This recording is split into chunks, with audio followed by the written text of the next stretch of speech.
ये professor Rambali Chandravanshi MLC RJD से हमारे साथ हैं। प्रोफेसर रामबली जी, जो प्रधानमंत्री ने मिलने का समय दिया, आप कोई क्रेडिट लेने की होड़ तो इसमें नहीं है। अब इसका एक चैप्टर आगे ये है कि आपने अपनी बातों से उन्हें अवगत कराना है। प्रधानमंत्री कहीं ना कहीं अवगत हैं, क्योंकि उन चीजों को बहुत ही गुनते हैं, देखते हैं, समझते हैं। लेकिन 23 तारीख को जब आपकी तरफ से बातें रखी जाएंगी तो प्रधानमंत्री की तरफ से भी बातें होंगी। तो उसमें जो 10 ऐसे कारण हो सकते हैं या 5 ऐसे कारण हो सकते हैं जिससे कि हम प्रधानमंत्री को यह बता पाएं, एस्टैब्लिश कर पाएं कि यह क्यों जरूरी है, मौखिक तौर पर नहीं बल्कि बिल्कुल दस्तावेजी तौर पर क्या हो सकता है वो पॉइंट। देखिए, राष्ट्रीय जनता दल का शुरू से मानना रहा है जातीय जनगणना के पक्ष में रही है। राष्ट्रीय जनता दल के पहले भी जो समाजवादी पार्टियां थी उसके नेता भी ज़्यादा कदा 1951 के बाद से ही उसको उठाते रहे हैं। और मुझे तो आश्चर्य लगता है कि जातीय जनगणना अभी तक हुआ क्यों नहीं। जातीय जनगणना को एकांकी रूप में मत देखिए। जातीय जनगणना का पूरक है आरक्षण, और आरक्षण अगर संविधान में मेंशन है और आरक्षण दिए जा रहे हैं तो फिर जातीय जनगणना कराने में क्या दिक्कत है सरकार को, ये हम लोग को आज तक समझ में नहीं आई। यहाँ कुत्ते बिल्ली की गिनती हो रही है, यहाँ जानवरों की गिनती हो रही है, यहाँ धर्म के आधार पर गिनती हो रही है, यहाँ पर मजहब के आधार पर गिनती हो रही है, यहाँ पर schedule caste and schedule tribes की गिनती हो रही है, अल्पसंख्यक समुदाय की गिनती हो रही है। तो फिर ओबीसी और सामान्य श्रेणी के लोगों की गिनती क्यों नहीं हो रही है, आखिर ये एक सवाल खड़ा होता है। दूसरी बात मुझे यह कहना था कि जब जातीय जनगणना 1881 से अंग्रेज़ों के ज़माने में होते थे और आज 90 साल हो गए, तो 90 साल में स्थितियां बदली है।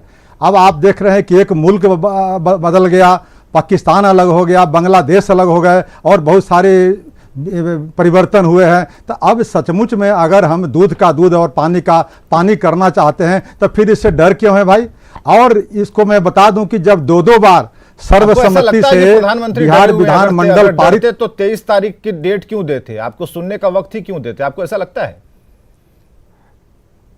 नहीं, 23 तारीख को डेट दिए हैं तो हम लोग तो लगता है कि प्रधानमंत्री जी तैयार हो गए हैं, क्योंकि ये मिलने में विषय मेंशन था। तो विषय के साथ अगर मिल रहे हैं प्रधानमंत्री जी तो कहीं ना कहीं पॉजिटिव दिखते हैं, और अगर पॉजिटिव है तो इसका हम लोग स्वागत करेंगे, और अगर पॉजिटिव नहीं है तब उस पर आप लोगों के जो दर्शन है उसके हिसाब से प्रधानमंत्री चलिए पहली बार आपको पॉजिटिव तो नजर आए। राजेश राठौर प्रवक्ता कांग्रेस से हैं, हमें जरा इनसे भी बात करनी होगी। राजेश, ये पूरा जो सिनारियो है, पूरा घटनाक्रम है, वो अब एक डेट पर आकर रुका हुआ है। वो 23 अगस्त की डेट होगी जब प्रधानमंत्री मिलेंगे और बिहार के प्रतिनिधिमंडल से मुलाकात करेंगे। इस मुलाकात में ऐसा लग रहा है कि अभी पॉजिटिविटी काफी भरी हुई है, बढ़ी हुई है, लेकिन उस बैठक के बाद जब निकलेंगे तो अलग अलग बयान हमें सुनने को मिल सकते हैं। तो राजेश, आपकी क्या प्रतिक्रिया कांग्रेस की तरफ से इस मीटिंग को लेकर?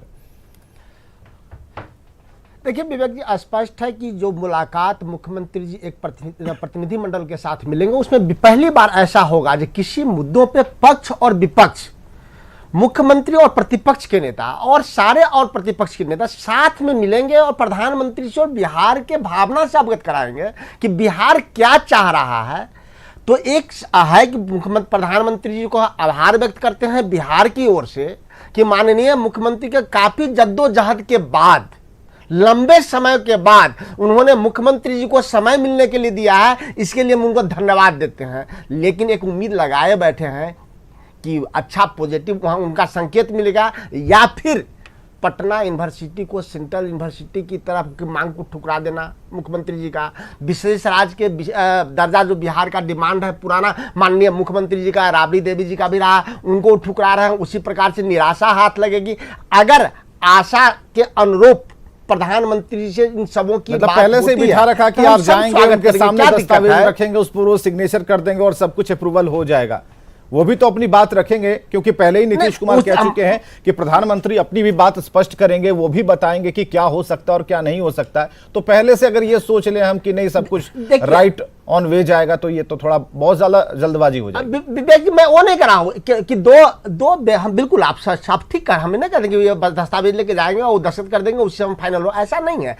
कोई दो व्यक्ति का मुलाकात नहीं है, माननीय मुख्यमंत्री का और प्रधानमंत्री से मुलाकात है, एक राज्य सरकार का भारत सरकार के मुखिया से मुलाकात है। और बिहार की क्या भावना है यह बिहार सरकार भारत सरकार के प्रधानमंत्री को बता रहे हैं। तो ऐसी स्थिति में बिहार के आम जन के भावना को ख्याल रखना प्रधानमंत्री जी का दायित्व है, अन्यथा मुख्यमंत्री गलत है। तो प्रधानमंत्री जी को तय करना पड़ेगा कि मुख्यमंत्री जी की मांग जायज है, मुख्यमंत्री सत्य है, मुख्यमंत्री के साथ जो प्रतिपक्ष के तमाम लोग हैं, तेजस्वी यादव जी वो सत्य है, अन्यथा तो बिहार झुठला जाएगा। चलिए, शिवराज गुड़ी जी हमारे साथ मौजूद है लगातार। निर्णय करना पड़ेगा। बिहार की जो पहली बार ऐसा हुआ पॉलिटिकल जो इश्यूज हैं, श्रीराज जी आप समझ पा रहे होंगे कि यहाँ पर जन भावनाओं को पॉलिटिकल पार्टीज आगे करके और प्रधानमंत्री तक इस विषय को तो ले जाएंगे, लेकिन इसमें किसकी अपनी अपनी भावनाएं हैं वो भी सामने आएंगी। कर्नाटक का आपने हवाला दिया, आपने बात कही कि अभी तक रिपोर्ट सामने नहीं आई है, उसके इंतजार में हम आप सभी लोग बैठे हुए हैं। तो जरा हमें ये बताइए कि अभी तक की बातों को सुनते हुए आप किस निष्कर्ष पर पहुंचेंगे? मुझे लगता है कि देखिए, जितने भी पॉलिटिकल पार्टीज जो डिबेट में जो भाग ले रहे हैं, इन सब से मेरा अनुरोध एक ही है कि हाँ सही है, जो एक वरिष्ठ नेता ने जो कहा कि पशु प्राणियों की गिनती हो सकती है कि ओबीसी की गिनती क्यों नहीं हो सकती, जनता की जो जाति जनगणना क्यों नहीं हो सकती। सही में ये सही बात है कि आप क्यों नहीं करा सकते, लेकिन कराने के बाद जो आर्थिक समीक्षा भी करेगी, इनका इकोनॉमिक बैकग्राउंड क्या होगा, इनका पॉलिटिकल राइट्स कितने मिले हैं, इनको जॉब्स कितने मिले हैं, इसमें कहाँ क्या जो भी आप जान सकते हैं। लेकिन जानने के बाद इसका आप सामने रखिए, असेंबली के सामने रखिए, आप इसको पब्लिक में रखिए। कर्नाटक के तरह आप इसको आप बंद करके मत रखिए।